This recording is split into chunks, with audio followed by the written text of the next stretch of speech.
আসসালামু আলাইকুম রহমতুল্লাহ। এটাই হচ্ছে বালু নদী। অনেক নাম আছে এই নদীর। বালু নদী ঢাকা শহর দিয়ে ভাটদার পূর্ব দিক দিয়ে বেড়াইদের পূর্ব সাইড থেকে এই নদী আসছে হইলে আপনার রামপুরা নদী হয়ে আপনার নারায়ণগঞ্জের দিক থেকে ভিতর দিয়ে হয়ে তারপরে আপনার কর্ণফুলী নদী হয়ে ঢুকছে হইলে বুড়িগঙ্গার সাথে। এইটা হচ্ছে লেগা জলছড়ি আবাসন। নদী বিলীন হয়ে যাচ্ছে, দহল হয়ে গেছে। এইসব নদী আর থাকবে না। এখন আছে লেগা বালু খাল। আগে ছিল বালু নদী, এখন হচ্ছে বালু খাল। তারপর হবে বালু ড্রেন, তারপর হবে এলাকার ড্রেন, তারপর হবে ময়লার ড্রেন। এটা হচ্ছে বালু নদী ব্রিজ নতুন করছে।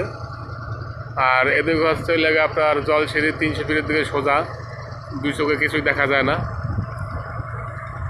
আর